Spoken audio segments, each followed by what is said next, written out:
जय हिंद मेरे प्यारे देशवासियों। मैं आपका साथी अनिल आप सबका स्वागत करता हूं अपने इंस्टीट्यूट वसुधैव कुटुंबकम में। आज का क्लास है भारतीय संविधान के 4 की जो डीपीएसपी की बात करता है, directive principle of state policy की बात करता है, का सेकंड लेक्चर है। और हमने बिफोर क्लास में इसका फर्स्ट लेक्चर संपूर्ण रूप से व्यापक रूप से आपको बता दिया था कि डीपीएसपी है क्या, डीपीएसपी क्यों है और डीपीएसपी भारत को अपनाना क्यों जरूरत पड़ी। और उसके साथ साथ हमने देख लिया था अनुच्छेद 36, 37, 38, 39, 39 का और 40 को। आज की क्लास में हम अनुच्छेद 36 को पूर्ण रूप से देखेंगे और दोबारा ही देखेंगे, और अनुच्छेद 36 से लेकर 51 तक ऐसा आपको देखेंगे ताकि कोई भी कंपटीशन की तैयारी कर रहे हो, कोई कंपटीशन में पूछे जाने प्रश्न आपसे छूटे ना। आज की क्लास में आप बने रहिए। डीपीएससी में लगभग 16 अनुच्छेद है और 16 अनुच्छेद आपको आज की क्लास में यह अनुच्छेद दिलो दिमाग में बस जाएंगी ताकि कोई भी कंपटीशन का एग्जाम आपसे छूटे ना, चाहे कोई तैयारी कर रहे हो आप या मेंस लिख रहे हो या किसी तरीके का। आइए चलते हम आपको आगे चलते हैं, डीपीएसपी के बारे में जानकारी देते हैं। आइए, DPSP directive principle of state policy, हमने बिफोर क्लास में ये चीज देख लिया था। आज हम देखेंगे आर्टिकल्स, देखेंगे लगभग आर्टिकल आपको दोबारा रिवाइज कराया जाएगा। 41 से लेकर आपको 51 तक हम देखेंगे। अब इसको हम लगभग 36 से लेकर हम 40 तक आर्टिकल को दोबारा रिवाइज करेंगे ताकि आपके दिलो दिमाग में बस जाए, कंठस्थ पर आ जाए ये चीजें। चलिए आगे चलते हैं। आर्टिकल अनुच्छेद 41 क्या बोलता है? अनुच्छेद 41 बोलता है काम, शिक्षा और सार्वजनिक सहायता का अधिकार दिया जाएगा। अनुच्छेद अगर हम एक बार आपको पूर्ण जाने से पहले आपको 36 बता देंगे। देख लीजिए पहले क्या बोलता है। 36 आर्टिकल, 37 आर्टिकल, 38 आर्टिकल और 39 आर्टिकल और 39A आर्टिकल और हमारा 40 आर्टिकल। ये आर्टिकल के बारे में थोड़ी जान जाइए तो 40 आर्टिकल देखने को पड़ेगी। डीपीएसपी क्या है? तो डीपीएसपी क्या है? संविधान द्वारा राज्य को एक अधिकार दे दिया गया है ताकि वो राज्य, जो राज्य है, राज्य का कर्तव्य होगा कि वहां के जनता के लिए कल्याणकारी राज्य की स्थापना करे, जैसे वेलफेयर बोलते हैं। आइए चलते हैं हम आगे, देखते हैं आर्टिकल 36 क्या बोलता है। और विस्तार से जानना डीपीएसपी के बारे में जानना है तो बिफोर क्लास में आप जाइए और ताकि आप ये क्लास लंबा ना जाए। और 36 में हमने बोला क्या कि डीपीएसपी में राज्य की भाषा की बात बताता है। राज क्या होगा? जिस तरह हमने आर्टिकल 12 में देखा था फंडामेंटल राइट्स में राज की भाषा क्या होती है, उसी तरह डीपीएसपी में राज की भाषा होती है। 37 बोलता है कि डीपीएसपी न्यायालय में परिवर्तनीय नहीं होगा। हमारा 38 बोल रहा है कल्याणकारी राज की स्थापना की बात करता है, वेलफेयर स्टेट की बात करता है।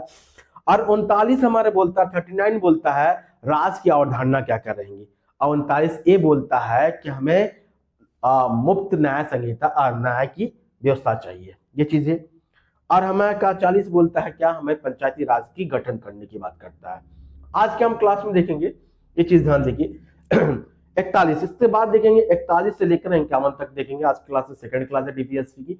ये देखिए अनुच्छेद 41 देखिए, काम, शिक्षा और सार्वजनिक सहायता अधिकार दिया जाएगा। राज को यह आदेश दिया गया है कि डीपीएसपी में कि राज का कर्तव्य होगा काम दिलाए, शिक्षा दिलाए और हमारा सार्वजनिक सहायता का अधिकार देगा है। काम मतलब जो भी है, जैसे मनरेगा भी चल रही है उस तरह काम डीपीएसपी ही राज्य दिलाती है, ठीक है, केंद्र दिला रही है। शिक्षा दे, शिक्षा जो बच्चे हैं आज भी आप देखोगे कि आपको देखने को मिलेगा आर्टिकल 21A के तहत क्या किया गया, निःशुल्क 14 साल से कम बच्चों के लिए निःशुल्क शिक्षा व्यवस्था प्रदान की गई है। उससे सार्वजनिक सहायता प्रदान की गई है, जैसे आपको वृद्धावस्था, आपको बुढ़ापा में आपको वृद्धा पेंशन दिया जाता है, बीमा दी जाती है, आपको देखा विकलांगों के लिए सहायक राशि दी जाती है, आपको देखने में बेरोजगारी भत्ता भी दी जाती है, कभी कभी किसी स्टेट में दी जाती है। इस तरह की सहायक राशि प्रदान की जाएगा, अनुच्छेद 41 बोलता है। यहाँ पे डाउट नहीं होना चाहिए, सीधे बोलती है अनुच्छेद 41 याद कर लो कि काम, शिक्षा और अन्य क्षेत्रों में जो कमजोर क्षेत्र है जिसमें इंसान पीड़ित है, उस क्षेत्र में राज्य का कर्तव्य होगा उसे क्या करेगी, सहायता प्रदान करेगी। ये चीजें जब शिक्षा नहीं प्राप्त हो रहा है, काम नहीं प्राप्त हो रही। और अनुच्छेद 42 क्या बोलता है? 41 बोल रहा काम को बढ़ावा देने के लिए, 42 बोलता है कि राज्य का कर्तव्य होगा कि कार्य में न्याय संगत और मानविक दशाओं में तथा मातृत्व सुरक्षा हेतु सहायता प्रदान करे। ध्यान दें, राज्य का कर्तव्य होगा कि कार्य में न्याय संगत लाए। न्याय संगत का मतलब है कि अब न्याय संगत यूपीएससी पूछ रही थी कि अब अनुच्छेद 42 में कि राज्य का कार्य में न्याय संगत का अर्थ क्या है। न्याय संगत का अर्थ क्या होता है, ध्यान से दीजिए। न्याय संगत का अर्थ होती है क्या, श्रमिकों के लिए उचित सुरक्षा व्यवस्था बनाना, कार्य में श्रमिकों के लिए उचित वेतन देना और काम का समय निर्धारित करना।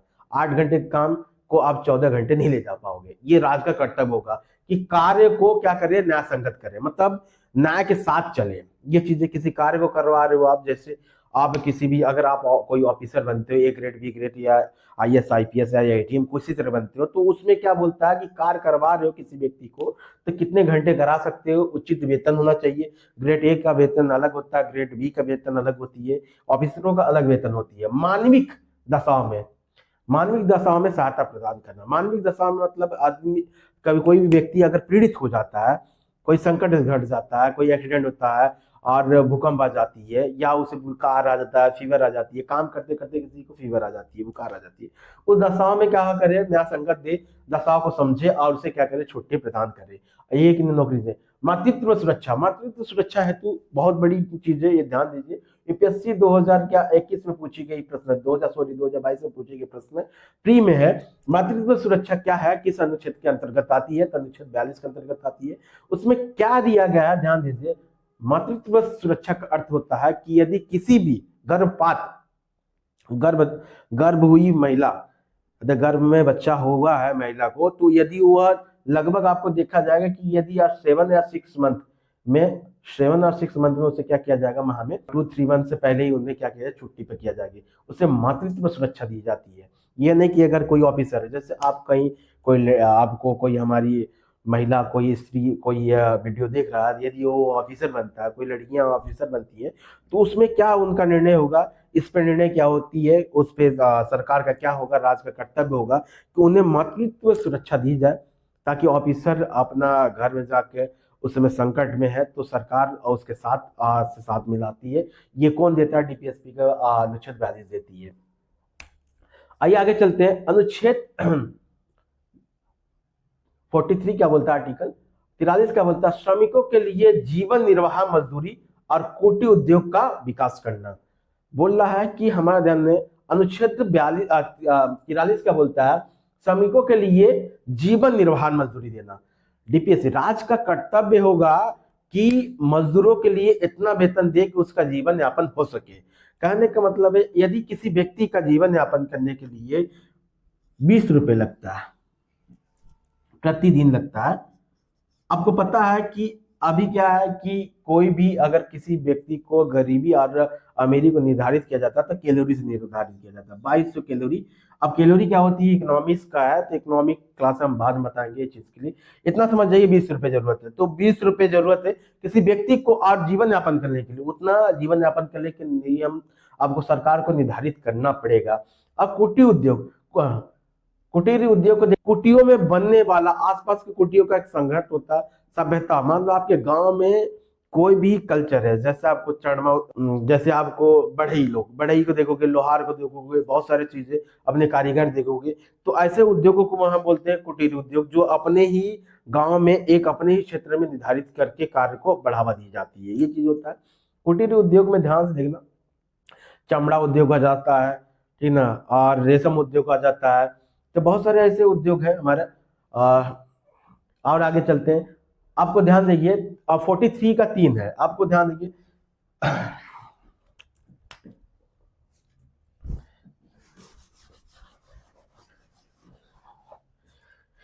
आपको ध्यान से देखिए कि 43 का मतलब 43, ये क्या बोलता है हमें, एक क्या बोलता है, ध्यान से देखिए। 43 के 2 और उपखंड है, ठीक है, ध्यान से देखिए। श्रमिकों के 43 बोल दिया, श्रमिकों के लिए क्या करे, निर्वाह जीवन जीने के लिए मजदूरी दे, और या आप बोल सकते हैं कुटीर उद्योग का उत्पाद की बात करता है, स्थापना के विकास की बात करता है। 43 क्या बोलती है, अभी ध्यान से देखोगे, 43 क्या बोलती है हमारा, कि राज्य उद्योगों के प्रबंध में मजदूरों के लिए भागीदारी के लिए उपयुक्त विधान बनाए। मतलब मजदूरों के लिए अत्याचार, जो अत्याचार होती है, श्रम कानून जैसे बोलता है, श्रम कानून की बात बोलता है संहिता, बोलता है कि श्रम कानून क्या कर, राज्य किसी मजदूर के साथ आपको शोषण न हो सके उसके लिए कानून बनाने की बात करता है। डीपीएसपी को कौन बोलता है? संविधान बोलती है, 43 बोलती है, ठीक ना, कब के तहत बोलती है। जैसे आपको देखने को मिलेगी, इसमें क्या होता है, औद्योगिक लोकतंत्र को बढ़ावा दी जाती है। उद्योग में लोकतंत्र की बढ़ावा, ये नहीं कि किसी के साथ गलत किया जाए। अब 43A क्या बोलता है, अमेंडमेंट 42 अमेंडमेंट 1976 के द्वारा इसे ऐड किया गया है। औद्योगिक विवाद अधिनियम 1947 अंतर्गत, इसी के अंतर्गत रखा गया था 43 के अंतर्गत श्रमिकों की मजदूरी के लिए, लेकिन इसे बाद में अलग जोड़ दिया गया है। याद ध्यान देखिए, श्रम संहिता मतलब लेबर कोड। आज लेबर कोड कहीं भी देखते हैं किसी के साथ अत्याचार होता है किसी लेबर के साथ, तो एक लेबर ऑफिसर भी रहता है, लेबर कोड में ही जाके उसको ये चीज बताती है, ठीक है। आपको ध्यान देखो, ग्रेड बी की नौकरी होती है, ध्यान। आगे चलिए 43। अब देखिए, इसे देखना बहुत जरूरी है। आप देखिए 43 खा, इससे 43B भी बोलते हैं। ध्यान देखिए, ये आर्टिकल बहुत जरूरी है, ये आर्टिकल बहुत जरूरी है क्योंकि यह सहकारी समिति की बात करता है। ध्यान दीजिए, सहकारी समिति को बढ़ावा देना, कोऑपरेटिव कमेटी की बढ़ावा देना। आप देखो ये 43, ध्यान देखो 43B, इसे कहां दिया गया, और देखेंगे तो आप हमारा आपको 9B में दिया गया, ठीक ना, ये समझ, ये भाग में दिया गया, 9B में दिया गया। और आगे जाएंगे तो आपको आर्टिकल FR, आपको आर्टिकल 19(1)C के अंतर्गत दिया गया। अब है क्या इसमें, देखो सहकारी समिति कोऑपरेटिव कमेटी है, कोऑपरेटिव कमेटी को ये ध्यान दो। अब बोलता है कि ये बोलता है हमारा, क्या बोलता है, कोऑपरेटिव, कोऑपरेटिव क्या हमारा फंडामेंटल राइट भी हमारा डीपीएस भी है, याद रखिएगा। ऐसे 9AB का अलग से संवैधानिक दर्जा दे दिया गया। और ध्यान दीजिए क्या है हमारा, जाने से पहले इसे ध्यान दीजिए। अब क्या होता है, मान लीजिए आपका क्षेत्र होगा, गांव हो गया, गांव हो गया, तो क्यों बनाने की आवश्यकता पड़ी, इसमें क्या हुआ कि आपके ये हाउस हो गया, ये हाउस हो गया, ये हाउस हो गया, ये हाउस हो गया, ये हाउस हो गया, ये हाउस हो गया, ये हाउस हो गया। ध्यान से देखिए हमारा, तो 10 हाउसों के बीच में एक यहां से कोई लीडर निकलता है, लीडर निकल के यहाँ पे क्या कर देता है, एक हाउस खोल लेता है, सबसे एक दूसरे से कनेक्ट कर लेता है। ध्यान देखिए, कनेक्ट हो जाता है, एक दूसरे से कनेक्ट हो जाते हैं। अब क्या करते हैं, कोई भी क्षेत्र में, मान लीजिए उस क्षेत्र में कहीं भी हो गया, जैसे रायबरेली हो गई, आपको आपको देखने को मिले, जयपुर हो गया, उदयपुर हो गया, कोई भी क्षेत्र हो गया, कोई गांव हो गया, कोई बड़ी क्षेत्र हो गई, एक दूसरे से व्यक्ति जुड़ी रहती है। और जुड़ने के बाद मान लो आपके यहाँ मिल्क, दूध, मिल्क का उत्पाद हो रहा है, सबके घर में मिल्क की उत्पाद हो रहा है, तो मिल्क उत्पाद में क्या करेगा, दूसरे करेगा, एक दूसरे से कमेटी करके क्या करेंगे इन लोग, एक टीम बनाएंगे, टीम बनाने के बाद क्या करेंगे, यहाँ पे उसका व्यापार करेंगे, क्योंकि मिल्क से बहुत सारा उत्पाद हो सकती है, इकट्ठा करेंगे, क्योंकि इन्हें अब इनमें से कोई कोई आपको इकट्ठा होके ये इसमें सहभागी होगा। मतलब ये बोलता है कि गांव का ही एक व्यापार उत्पन्न हो जाना, मतलब हजारों लाखों व्यक्तियों का मिलकर व्यापार करना, मतलब एक व्यक्ति कहलाता है तो मालिक कहलाता है। इसमें क्या होता है, हजारों व्यक्ति मिलकर काम करते हैं, तो इसको हम क्या बोलते हैं, कोऑपरेटिव कमेटी, कमेटी बोलते हैं, सहकारी समिति। सहकारी समिति वो समितियां होती हैं जिसमें हजारों लोग सहभागी होते हैं, सदस्य बने रहते हैं, उसमें कोई मालिक नहीं रहता। अब इसमें मालिक कोई नहीं रहेगा, सबकी बराबर मालिकाना रहेगा। ये मिल्क ला रहे हैं, ये मिल्क यहाँ पे लेट हो रही है, जैसे हमारा अमूल दूध, गुजरात का अमूल दूध में आप देखोगे 36,000 किसान उससे अटैच हैं, जुड़े हुए हैं, और जुड़ने के बाद उन्हें क्या हुआ, प्रॉफिट मिल रही है। अमूल किसी एक मालिकाना हक नहीं है। सुधा देखिए बिहार में, आप अवीन देखेंगे, अवीन देखेंगे आपको तमिलनाडु में, ये दूध है, क्या दूध की क्या हमारे कोऑपरेटिव कमेटी है, सहकारी समितियां, सहकारी समितियां हैं कि हजारों, जैसे आपको देखने को मिलेगी कि कोई भी उत्पाद आपके घर में, समझ जाओ सीधे कि आपके परिवार में जितना परिवार मिलके जाती है, आपके चाचा, आपके चाची, आपके दादा दादी, आपके बड़े पापा, बड़ी मम्मी मिलके क्या करते हैं, एक व्यापार खोलते हैं, जैसे स्वेटर बनाने का व्यापार कर लेते हैं, या किसी तरीके का थैला बनाने का व्यापार कर लेते हैं। तो थैला बनाने के बाद, व्यापार करने के बाद उन्होंने क्या करते हैं, अब वो प्रॉफिट क्या करेगी, घर के हर सदस्य का मालिकाना हक दिया जाएगा। घर का एक व्यक्ति कोई मालिक नहीं होगा, क्योंकि हर पैसे जाने के बाद, सेल होने के बाद, आप कोई थैला बना रहा है, पॉकेट थैला बना रहा है, उसे सेल होगा तो उस सेल से प्रॉफिट होगी तो सबके अकाउंट में बराबर इक्वल जाएगा, तो उसमें कोई मालिक नहीं होता है। सिंपल से समझ जाओ, कोऑपरेटिव सहकारी समितियां में क्या होती है, हजारों के मालिक हो सकते हैं, 10 से अधिक मालिक हो सकते हैं इसमें, ये चीज ध्यान दीजिए। जैसे असहकारी बैंक भी होती है, मैं बोला कि सहकारी बैंक जिसके पास पैसा है, तो गांव का ही, मतलब आपको ध्यान से देखो, गांव के 1000 लोग मिलके एक अकाउंट खोल लेते हैं, अकाउंट जिसे जरूरत पड़ती है उसे ब्याज पे ये दे देते हैं। आवास सहकारी समिति, आवास सहकारी समिति में ध्यान से देखेंगे तो क्या होता है, कोई आवास बनाए, कोई 10 लोग मिलके, हम और आपके फैमिली मेंबर्स एक घर बनाए, घर बनाने के बाद उन्होंने फ्लैट बनाया, और फ्लैट में उन्होंने क्या किया, एक कंपाउंड, एक ऑफिस बना दिया, उसमें बहुत सारी चीज बना दिया, उन्होंने सेल कर दिया, सेल करने के बाद होगा हर फैमिली के सदस्य होगी, कहने का मतलब हजारों लोग लगा के हजारों लोग मालिक बनेंगे, ये चीजें ध्यान दीजिए। आप देखिए अनुच्छेद अब आएगा हमारा 44, हमारा क्या हो गया, ध्यान से देखिए, आपको देखिए 41 क्या बोला हमें, ध्यान देखिए 41 क्या बोली हमें, काम शिक्षा और सहकारी समिति आपको सहायता प्रदान की जाए। 42 क्या बोलता है हमें, 42 बोलता है कि हमें ध्यान से देख लीजिए कि मानविक दशा में क्या किया जाए, सहायता प्रदान की जाए, तीन सुरक्षा किया जाए। 43 बोलता है हमें कुटीर उद्योग की बात करता है। 43 का बोलता है हमें सम कानून की बात करता है। 43 ख बोलता है हमें क्या, सहकारी समिति की बात करता है। अब 44 देखेंगे, 44 में देखेंगे क्या, पूरे भारत में एक समान नागरिक संहिता लागू करना, यूसीसी, यूनी। अब देखिए uniform the civil code, uniform civil code अभी देखोगे आपको फरवरी में 2025 में क्या किया, उत्तराखंड ने इसे क्या किया, एक्सेप्टेड कर दिया। क्या क्या, उत्तराखंड में पहला राज्य बना उत्तराखंड, याद रखिएगा, किसी पेपर में पूछ लेगा, यूसीसी किसने लागू करने वाला पहला राज्य बना, उत्तराखंड बना है, ये चीज जानना। इससे क्या होगा, क्या होता है, एक समान नागरिक संहिता होती है, एक समान नागरिक संहिता। जैसे ध्यान से देखने की बात कर ली जाए कि आपको जो हिंदू कोड बिल चल रही है, जो बहुसंख्यक में चल रही है, जैसे एक ही देश में एक तरह का कानून होना, अभी देखेंगे तो हिंदू कोड बिल अलग चल रही है, मुस्लिम कोड बिल अलग चलती है, तो इस तरह की हिंदू मुस्लिम के अलग विवाद चलते हैं, अलग चलते हैं। जैसे अलग अलग कल्चर में आपको अलग अलग धर्म में अलग शादी विवाह और रीति रिवाज और संपत्ति उत्तराधिकारी को अलग अलग तरीके से अपनाया जाता है। और इसमें क्या हुआ कि अगर हमारा हर देश में ये जब संविधान लागू हुआ था उसी समय लागू किया गया था, लेकिन अभी कोई, एक मिनट आपको जानना जरूरी है,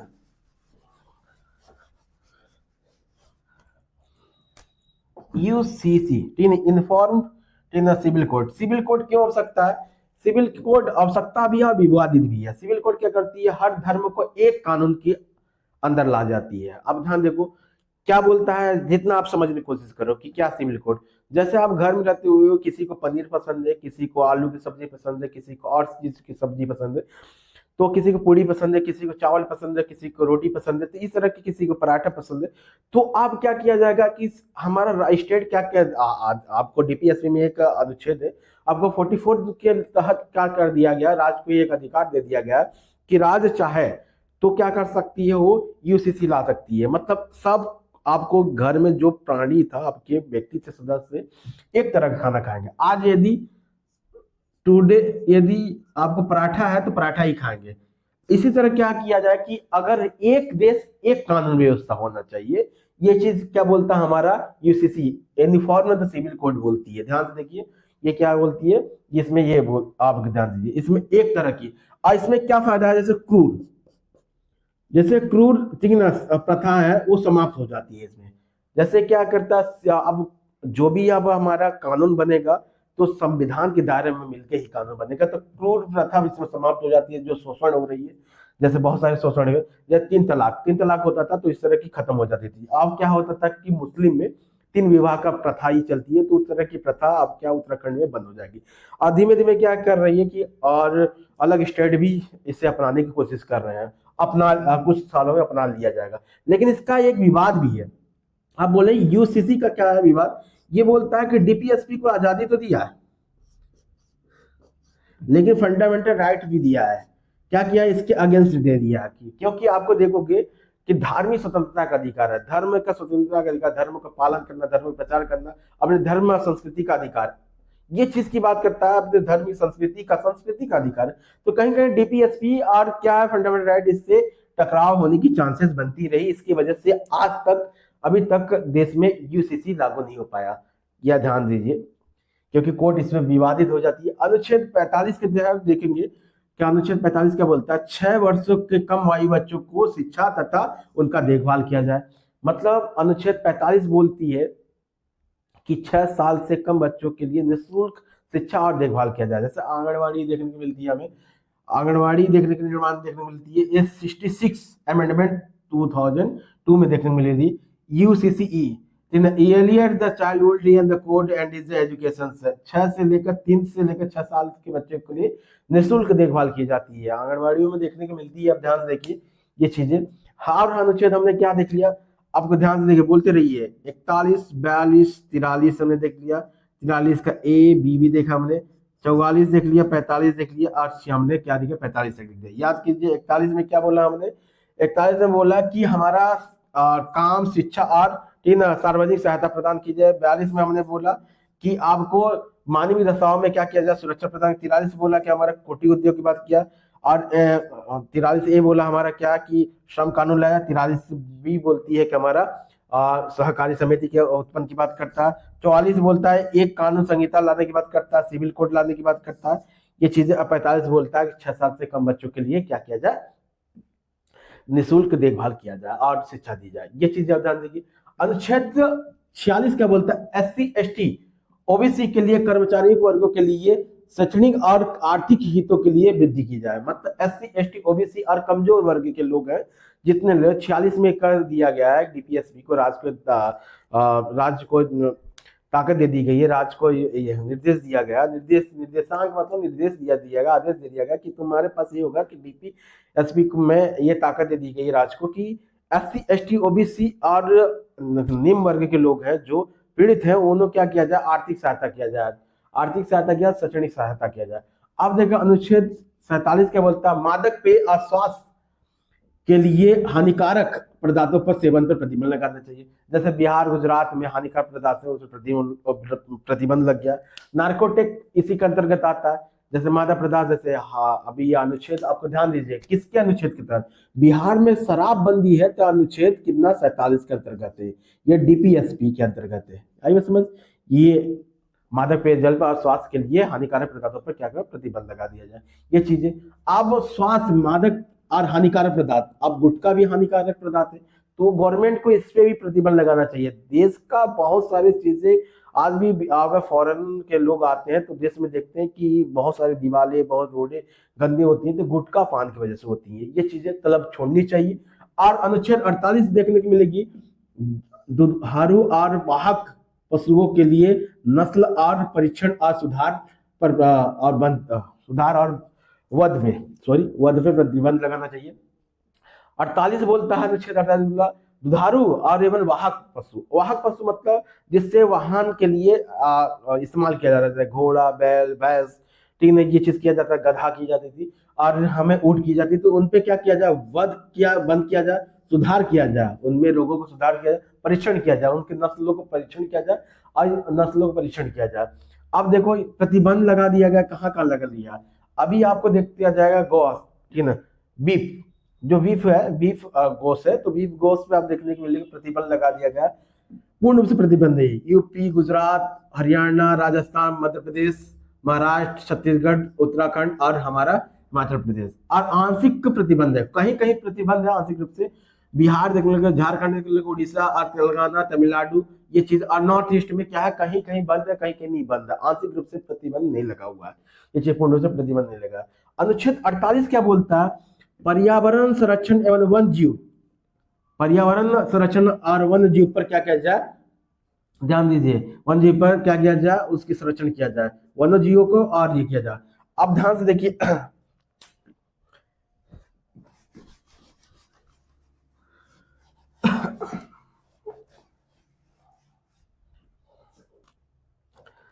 ये ध्यान 48 बोलता है, क्या बोलता है कि हमारा जितना है, ध्यान देखिए, जितने हमारे पर्यावरण संरक्षण है और वन जीवों पर क्या किया जाए, पर्यावरण जितना है हमारा आसपास का वातावरण को क्या किया जाए, सुरक्षा किया जाए, वन जीवों की सुरक्षा किया।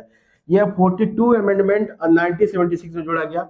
अनुच्छेद 39 क्या बोलता है, राष्ट्रीय स्मारक और स्थानों वस्तुओं का रक्षा किया जाए। 49 बोलता है। 50 बोलता है कार्यपालिका ठीक ना से न्यायपालिका पृथक्करण किया जाए। बोला जाए कार्यपालिका को न्यायपालिका से अलग किया जाए, मतलब कहने का मतलब है कार्यपालिका को इतना अधिकार न दिया जाए कि न्यायपालिका के अंतर्गत भीतर घुस सके, तो इससे अलग कार्य करे, क्योंकि एक व्यक्ति को ज्यादा अधिकार दे दिया जाएगा तो उससे अधिकार का क्षति होती है, ये चीज ध्यान दीजिए। और ध्यान दीजिए 51 क्या बोलता है, अंतरराष्ट्रीय शांति एवं सुरक्षा का अभिवृद्धि, ठीक ना, बोलता है कि राज्य का कर्तव्य होगा कि अंतरराष्ट्रीय शांति लाए। जैसे आपको अंतरराष्ट्रीय शांति के लिए अपन बॉर्डर देखेंगे तो हिमाचल अरुणाचल प्रदेश देखने को मिलती है, आपको उत्तराखंड देखने को मिलती है, जो सीमा साधता है किससे, चाइना से साधती है, सिक्किम देखने को मिलता है।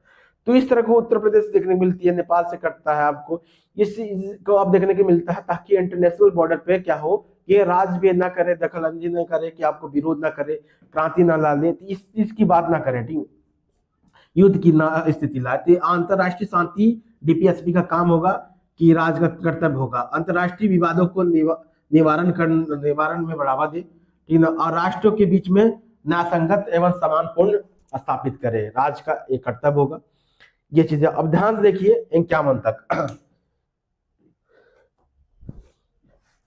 आपको यूं याद होना चाहिए, 2 बार एक बार आप देखोगे तो यूं याद हो जाना, क्योंकि आपको पता है कि अनुच्छेद 36 से लेकर अनुच्छेद 51 तक लगभग 16 अनुच्छेद है, और डीपीएसपी को इस तरह अनुच्छेद याद होना चाहिए आपको। अनुच्छेद 36 बोलता है कि राज्य जो है क्या करेगी, राज्य डीपीएसपी में राज्य की परिभाषा क्या है। 37 बोल रहा है कि डीपीएसपी जो है न्यायालय प्रवर्तनीय होगी। 38 बोलता है कि कल्याणकारी राज्य की स्थापना करने की बात बोलता है।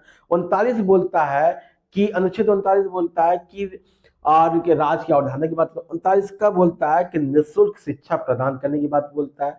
हमारा 40 बोलता है, और हमारा 40 बोलता है पंचायती राज की स्थापना की बात करता है। हमारा 41 बोलती है अनुच्छेद क्या, कि शिक्षा, काम और अन्य सहायक की स्थितियां प्रदान की जाए। और हमारा 42 बोलती है क्या, कि हमें जो 42 बोलती है कि मातृक दशाओं में क्या किया जाए, और मानविक दशाओं में उसे सहायता प्रदान की जाए। 43 बोलता है कुटीर उद्योग की स्थापना की बात करता है। 43 का बोलता है क्या हमें, कि श्रमिकों के लिए नया कानून व्यवस्था बनाया जाए। और हमारा 43 का बोलता है सहकारी समिति की बात करता है।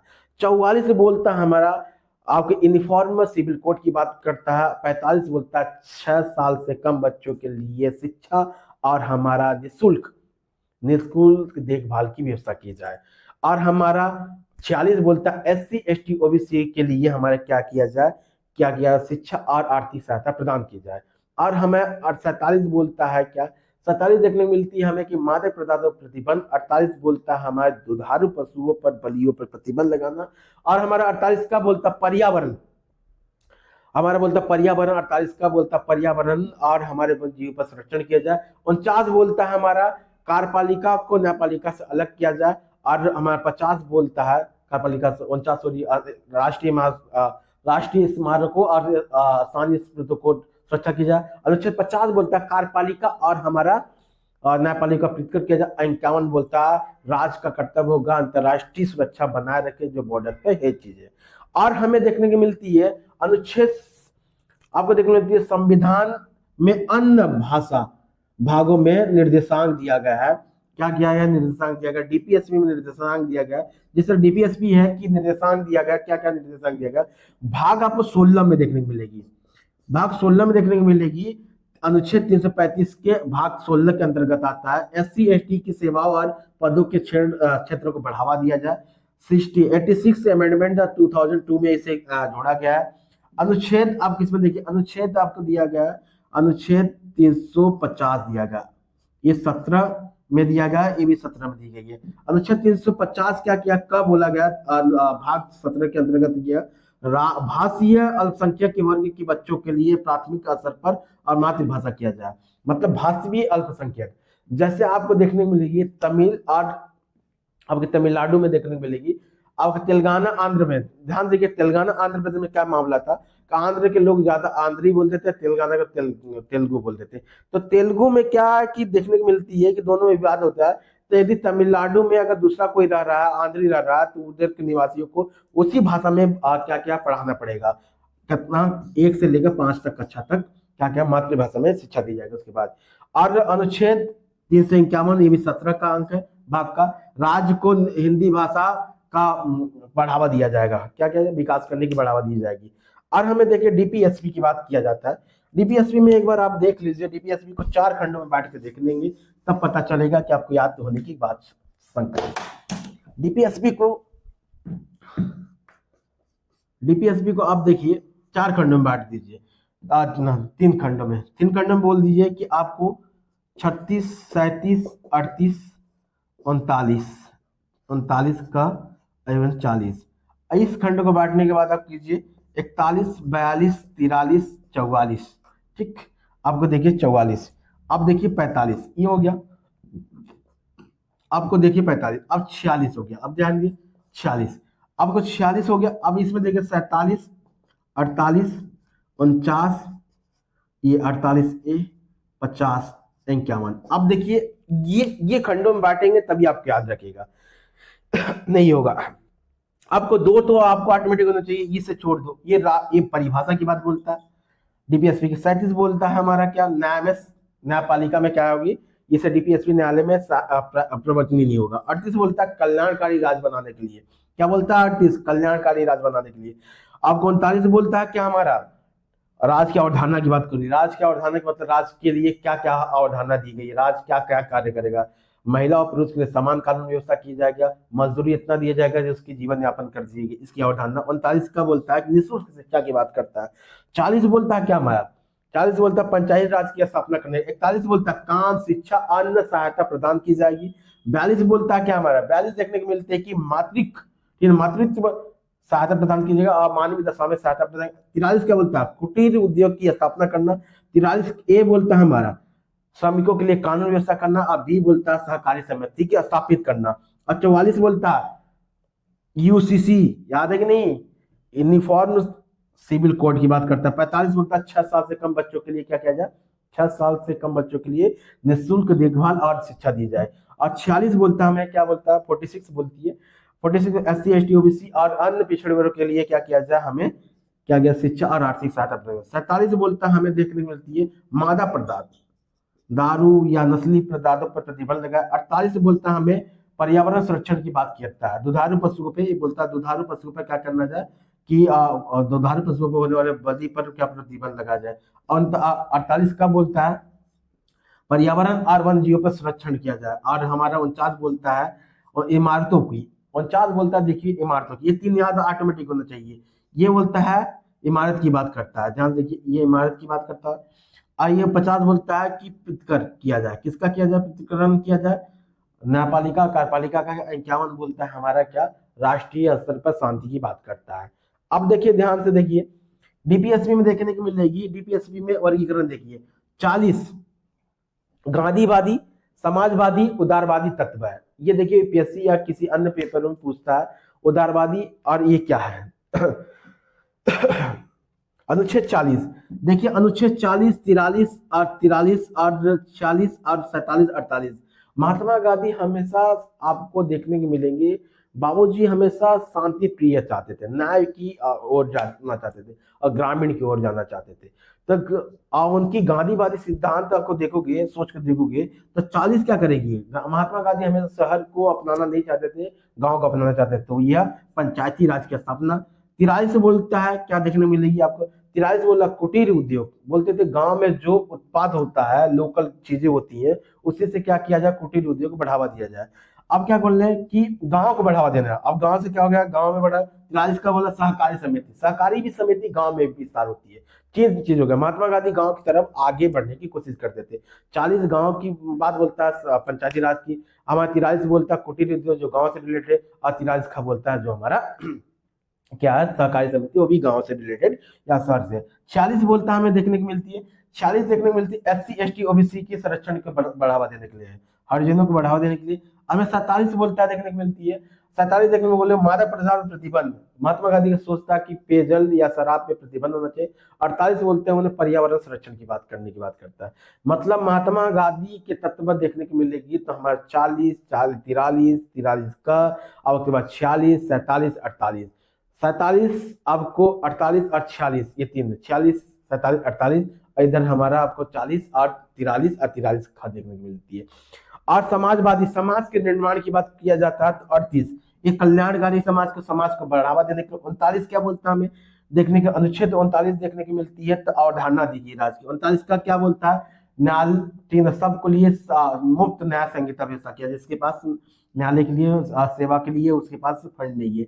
41 बोलता है हमें देखने को मिलती है शिक्षा काम के लिए क्या किया जाए उसे, ये सरकार ये सब सहायता प्रदान किया। 42 बोलता है हमें क्या किया, मातृ सेवक में क्या किया जाए, सेवा की हमारी दशा में क्या किया जाए, सहायता प्रदान किया। 43 बोलता है कि हमें कुटीर उद्योग की बात किया जाए, और ये बोलता है 43 का बोलता है श्रमिकों के लिए, ध्यान देखिए श्रमिकों के लिए क्या किया जाए सॉरी ये 43 नहीं है, 43 का है। 43 का में क्या बोला जाता है, श्रमिकों के लिए क्या किया जाए, कानून व्यवस्था किया जाए। उदारवादी, उदारवादी का मतलब होता है व्यक्तित्व स्वतंत्रता, ध्यान दीजिए। उदारवादी, उदारवादी बोलता है व्यक्तिगत स्वतंत्रता की बात बोलती है, समानता की बात करता है।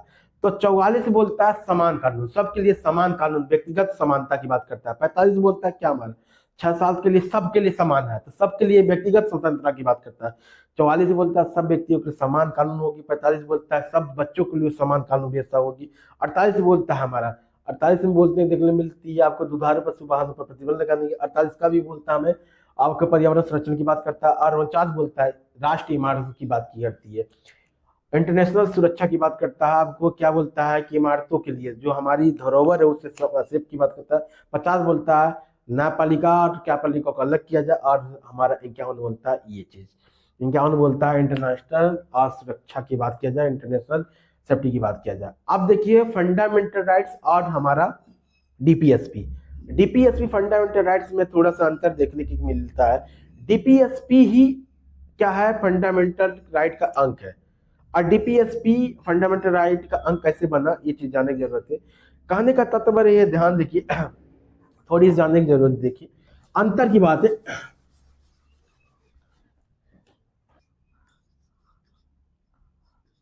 सेंट्रल गवर्नमेंट है, अब सेंट्रल गवर्नमेंट की बात ध्यान देखो। अब ये हो गया हमारा यूपी, यूपी हो गया, अब हो गया यूपी,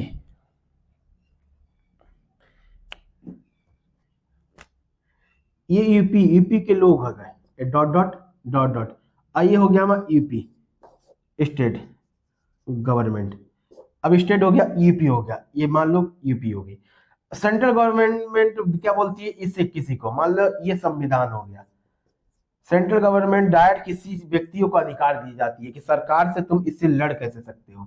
अब समझ, आज सेंट्रल गवर्नमेंट स्टेट को भी दी रहती है तुम इसके लिए कार्य क्या कर सकते हो। ध्यान से देखो, इससे फंडामेंटल राइट क्या देती है, आजादी की बात करती है, और इसे क्या करती है, आदेश की बात करती है। डीपीएसपी क्या करती है, राष्ट्र को आदेश की बात करती है। फंडामेंटल राइट के अधिकार को बढ़ता है, डीपीएसपी क्या करता है, हमें उसी को आदेश को क्या करता है, उसी के प्रति मनाने की बात करता है। ये दोनों देरी क्यों लगी, टीपीएसपी को क्यों नहीं ये प्रवर्तन दिया गया न्यायालय में, प्रवर्तन इसलिए दिया गया, इसे कल्याणकारी राज बनाने के लिए समय चाहिए, फंड चाहिए, आधारा चाहिए, ये चीजें।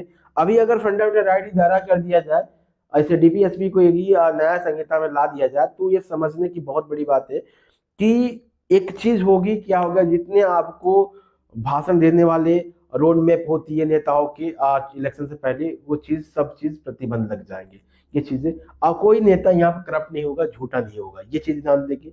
डीपीएसपी क्या किया, अनुच्छेद आप फंडामेंटल राइट भाग 3 का अंक है, और वही डीपीएसपी भाग 4 का अंक है। आपको देखने को मिलेगी, डीपीएस में देखने की मिलेगी न्यायालय में संहिता, ऐसे न्यायालय में क्या नहीं ले जाया जा सकता, और हमें फंडामेंटल राइट्स को हमें न्यायालय में ले जाया जा सकता है, ये चीजें। ये स्वतंत्र डीपीएसपी के देखो अधिकार की बात करता है, ये स्वतंत्र हमारा फंडामेंटल राइट स्वतंत्रता की बात करता है, ये चीजें। ये तरह हम क्या डीपीएसपी क्या करती है कि राज्य पर निर्भर करती है, और क्या करता है हमारा फंडामेंटल राइट ये किस पर निर्भर करता है, हमारा व्यक्तियों पर निर्भर करता है। व्यक्ति की आजादी, व्यक्ति का अधिकार है ये, राज्य का अधिकार है। डीपीएसपी राज्य का अधिकार बताता है, और हमारा फंडामेंटल राइट हमारा व्यक्ति का अधिकार बताता है।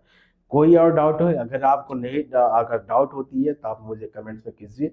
और अगर ये चीज़ 2 बार 1 बार क्लास दे दोगे तो कोई भी चीज़ किसी भी एग्जाम कंपटीशन की तैयारी कर रहे हो आपसे मिस नहीं होगा। फिर मिलेंगे। जय हिंद।